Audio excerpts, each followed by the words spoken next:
Divine ധ്യാന കേന്ദ്രത്തിൽ ഈ ആഴ്ച ധ്യാനം കൂടിക്കൊണ്ടിരിക്കുന്ന ജെസ്സി എന്ന് പറയുന്ന ഒരു ചേച്ചി എന്നോടൊപ്പം ഉണ്ട്. ചേച്ചി ഇടുക്കി ജില്ലയിൽ നിന്നാണ് വരുന്നത്.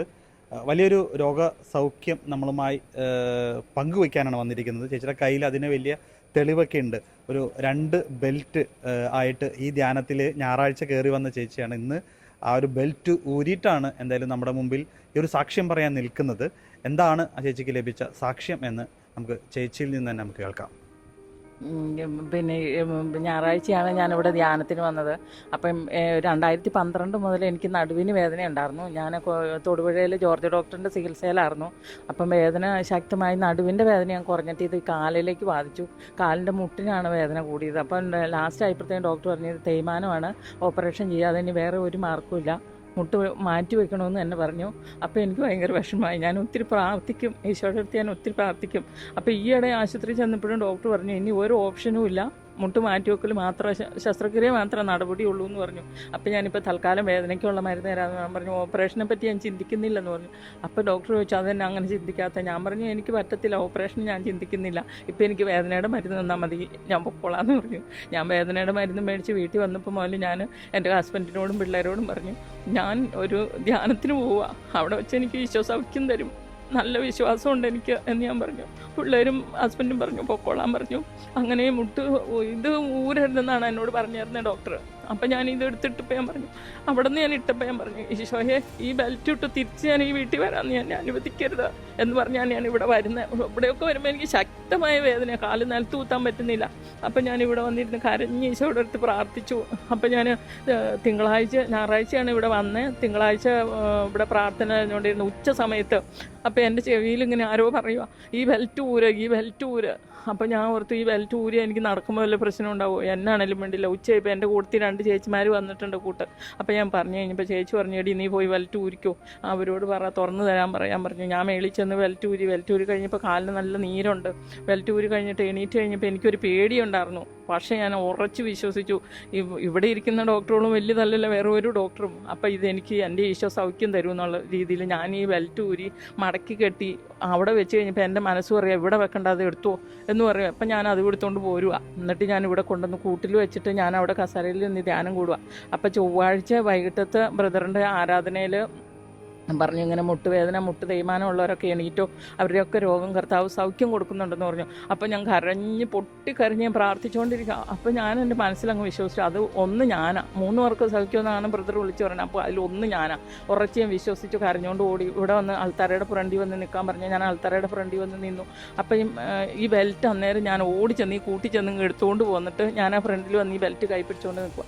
അപ്പോൾ ഇച്ചിരി കഴിഞ്ഞപ്പോൾ ഡോക്ടർ പറയുകയാണ് മുട്ട് സർജറി പറഞ്ഞേക്കുന്നത് 3 വ്യക്തികളെ കർത്താവ് സൗഖ്യം നൽകി അനുഗ്രഹിക്കുന്നുണ്ട്, നിങ്ങൾ ഉറച്ച് വിശ്വസിച്ചോളാൻ പറഞ്ഞു. അപ്പം ഞാൻ ഉറച്ച് വിശ്വസിച്ചു കർത്താവ് അതിലൊരാൾ ഞാനാവണേ എന്ന് ഞാനങ്ങ് പ്രാർത്ഥിച്ചു. അത് കഴിഞ്ഞ് സ്റ്റേജിലേക്ക് കയറി വരാൻ പറഞ്ഞു. സ്റ്റേജിൽ കയറി അപ്പോൾ ഞാൻ ഈ ബെൽറ്റ് ഇങ്ങനെ എടുത്ത് പൊക്കി കാണിച്ചു. അത് പിന്നെ ഞാൻ ഈ ബെൽറ്റിൻ്റെ മുട്ടയിൽ ഇട്ടിട്ടില്ല, ഇനി ഈ ബെൽറ്റ് ഇടാം.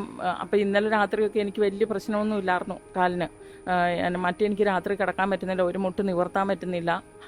ഇങ്ങനെ ആ മുട്ട് നിവർത്തുമ്പോഴത്തേക്ക് ഇങ്ങനെ നിവർത്തി വെക്കാൻ പറ്റുന്നില്ല, നിവർത്തുമ്പോഴത്തേക്ക് എനിക്ക് ഭയങ്കര വേദനയായിരുന്നു. കാല് നീട്ടി വെക്കാൻ പറ്റുന്നില്ല. ഈശോയെ എന്ന് പറഞ്ഞ് ഞാൻ ആ കട്ടിലേക്ക് കടന്നുകൊണ്ടിരുന്നത്. പക്ഷേ എനിക്കിപ്പോൾ ഒത്തിരി വേദന കുറവുണ്ട്, ഒത്തിരി സൗഖ്യം കിട്ടിയിട്ടുണ്ട്. ഇത് പൂർണ്ണമായിട്ട് സൗഖ്യം ഈശോ എനിക്ക് ഇവിടുന്ന് തന്നെ ഇവിടുന്ന് ഇറക്കി വിടുകയുള്ളൂ എന്ന് ഉറച്ച് ഞാൻ വിശ്വസിക്കുക. അതായത് ഈ ബെൽറ്റ് ഇട്ടിട്ടാണ് ഇതുവരെ നടന്നുകൊണ്ടിരുന്നത് അല്ലേ? ബെൽറ്റ് ഇട്ടോണ്ടായിരുന്നു ഞാൻ നടന്നുകൊണ്ടിരുന്നതൊക്കെ. ഇടാതെ നടക്കൽ ചിന്തിച്ചിട്ടേ ഇല്ല. ബെൽറ്റ് ഊരരുതെന്ന ഡോക്ടർ എന്നോട് ഈ ഇട ചെന്നപ്പോൾ പറഞ്ഞേ, കാലിൽ നിന്ന് ബെൽറ്റ് എടുക്കരുത്, ഇത് സർജറി തന്നെ ചെയ്യണം, അത് മാറ്റി വെക്കാതെ പറ്റത്തില്ല, അത് ചേച്ചിക്ക് ചിന്തിക്കാൻ പാടില്ല, എന്തി അത് ചിന്തിക്കാത്തതെന്നൊക്കെ എന്നോട് ചോദിച്ചു. ഞാൻ പറഞ്ഞില്ല, ഞാൻ ഓപ്പറേഷനെ പറ്റി ചിന്തിക്കുന്നില്ല. അപ്പം മുതൽ ഞാൻ പറഞ്ഞു വലിയ ഡോക്ടർ ഉണ്ടല്ലോ, എനിക്ക് എന്നാണേലും പോട്ടെ, പോയി ഒരു ധ്യാനം കൂടണം, ഞാൻ പോവാന്ന് പറഞ്ഞു. പിള്ളേരും ഹസ്ബൻഡ് സമ്മതിച്ചു. അങ്ങനെയാണ് ഞാനിവിടെ വന്നത്. കോട്ടയിൽ ഡിവൈനിൽ വന്ന് ധ്യാനം കൂടാൻ എന്താണ് മനസ്സിൽ? ഇതിനു മുമ്പ് എത്ര പ്രാവശ്യം വന്നിട്ടുണ്ട്? ഇവിടെ ഞാൻ വന്നിട്ടില്ല, ആദ്യമായിട്ടാണ് വരുന്നത്. അപ്പൊ ആരാണ് ഡിവൈനിൽ വന്ന് ധ്യാനം കൂടാം എന്നൊരു ചിന്ത ഉള്ളി തന്നത്? ഉള്ളിൽ ഈശോയ തന്നെ, വേറെ ആരുമല്ല. ഈശോയ തന്നെ. ഡിവൈനിൽ പോയി ധ്യാനം കൂടാൻ മനസ്സ് പറഞ്ഞു, ഞാനിങ്ങ് പോകുന്നു. തീർച്ചയായിട്ടും ഈ പറഞ്ഞതുപോലെ ഞാൻ നേരത്തെ ചേച്ചി കാണിച്ചു തന്നു 2 ഈ ഒരു ബെൽറ്റ്. ഈ ബെൽറ്റ് ഒരിക്കലും ഡോക്ടർ ഊരരുത് എന്ന് പറഞ്ഞ് വിട്ട ആളാണ് ഇന്ന് നമ്മുടെ മുമ്പിൽ ഈ 2 ബെൽറ്റ് ഊരി ഇത്ര നേരം നമ്മുടെ നിന്നതും. ശസ്ത്രക്രിയ അല്ലാതെ വേറെ ഒരു വഴിയില്ല എന്ന് പറഞ്ഞ് ഡോക്ടർ വിട്ട വ്യക്തിയാണ് ഇന്ന്. ഗുളിക മാത്രമേ ഉള്ളൂ, വേറെ ഒരു ഗുളികയില്ല. അതുകൊണ്ട് ഞാൻ വേദനയുടെ ഗുളിക 2-3 ദിവസത്തേക്ക് തരാം, ഇത് കഴിച്ചിട്ട് മുട്ട് അതിനെപ്പറ്റി ചിന്തിച്ചോളാൻ പറഞ്ഞാൽ എന്നെ വിട്ടത്. അപ്പം ഞാൻ പറഞ്ഞു ഇല്ല, ഞാൻ ഓപ്പറേഷത്തിന് അതിന് ഞാൻ സമ്മതിക്കത്തില്ലെന്ന് ഞാൻ പറഞ്ഞു. അപ്പം നോലി ഈശോയോട് പറഞ്ഞു, ഈശോയെ നിന്നേക്കാളും വലിയൊരു ഡോക്ടർ ഈ ലോകത്തിൽ ആരും ഇല്ലല്ലോ, നീ എനിക്കിത് സൗഖ്യം തരണം. അപ്പം ഞാൻ ഈശോയുടെ അടുത്ത് പറഞ്ഞു, ഇവിടെ വെച്ച് നീ എൻ്റെ ഓപ്പറേഷൻ നടത്തി വിടണം, വേറെ ഒരു സ്ഥലത്തേക്ക് തന്നെ നീ പറയാനിട വരുത്തരുതെന്ന് പറഞ്ഞു. അപ്പം അങ്ങനെയാണ് തിങ്കളാഴ്ച ഉച്ച കഴിഞ്ഞപ്പോൾ തുടങ്ങി ഈ ബെൽറ്റ് ഊരാൻ മനസ്സിൽ പ്രേരണ കിട്ടിയത്. തീർച്ചയായിട്ടും മനസ്സുരുകി പ്രാർത്ഥിച്ചപ്പോൾ, അതായത് ഏറ്റവും വലിയ വൈദ്യൻ, ലോകത്തിലെ ഏറ്റവും വലിയ വൈദ്യൻ നീ തന്നെയാണല്ലോ എന്ന് പറഞ്ഞ് പ്രാർത്ഥിച്ചപ്പോൾ ദൈവം വലിയൊരു അത്ഭുതം ചേച്ചിയുടെ ജീവിതത്തിൽ നടത്തിയിരിക്കുകയാണ്. പിന്നെ ഇതുവരെ ഞാൻ ഈ ബെൽറ്റ് ഇട്ടിട്ടില്ല. തീർച്ചയായിട്ടും ഇനി ഒരിക്കലും ഈ ഒരു ബെൽറ്റ് ഇടാനോ അനുവദിക്കില്ലെന്ന് ഞാൻ എൻ്റെ മനസ്സുകൊണ്ട് ഉറച്ചു വിശ്വസിക്കുന്നു.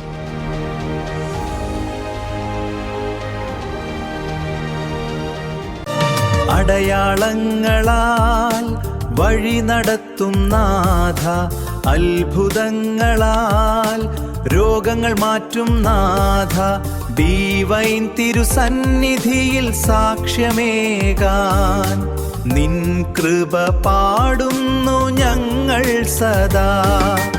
അടയാളങ്ങളും അത്ഭുതങ്ങളും ഇതാ ദൈവ കൃപയുടെ സാക്ഷ്യങ്ങൾ. അടയാളങ്ങളും അത്ഭുതങ്ങളും ഇതാ ദൈവ കൃപയുടെ സാക്ഷ്യങ്ങൾ. ദൈവകൃപയുടെ സാക്ഷ്യങ്ങൾ എന്ന ഈ ഒരു പ്രോഗ്രാമിലേക്ക് ഗുഡ്നസ് ടിവിയുടെ എല്ലാ പ്രേക്ഷകർക്കും ഹൃദ്യമായ സ്വാഗതം. ദൈവം ഇന്നും ജീവിക്കുന്നവനാണ് എന്ന് തെളിയിക്കുന്നതാണ് ഈ കാലഘട്ടത്തിലും നമ്മുടെ ഇടയിൽ ദൈവം നടത്തുന്ന ഓരോ അടയാളങ്ങളും അത്ഭുതങ്ങളും. അങ്ങനെ ഡിവൈൻ ധ്യാന കേന്ദ്രത്തിൽ എല്ലാ ആഴ്ചയും 7 ഭാഷകളിലായി ധ്യാനങ്ങൾ നടക്കുന്നു. ലോകത്തിൻ്റെ വിവിധ ഭാഗങ്ങളിൽ നിന്നായി അനേകായിരങ്ങളാണ് ആശ്വാസം തേടി പ്രാർത്ഥനയ്ക്കായി ഈ ഒരു ധ്യാന കേന്ദ്രത്തിൽ അഭയം തേടുന്നത്. അങ്ങനെ വരുന്നവർക്ക് ദൈവം തൊടുന്ന, അവരെ സൗഖ്യപ്പെടുത്തുന്ന ഒരുപാട് സാക്ഷ്യങ്ങളുണ്ട്. അത്തരത്തിൽ ചില സൗഖ്യങ്ങളാണ് ദൈവകൃപയുടെ സാക്ഷ്യങ്ങൾ എന്ന ഈ ഒരു പ്രോഗ്രാമിലൂടെ പ്രേക്ഷകർക്ക് മുന്നിൽ ഞങ്ങൾ എത്തിക്കുന്നത്. എല്ലാ പ്രേക്ഷകർക്കും ഒരിക്കൽ കൂടി ദൈവകൃപയുടെ സാക്ഷ്യങ്ങൾ എന്ന ഈ പ്രോഗ്രാമിലേക്ക് ഹൃദ്യമായ സ്വാഗതം. അടയാളങ്ങളും അത്ഭുതങ്ങളും ഇതാ ദൈവ കൃപയുടെ സാക്ഷ്യങ്ങൾ.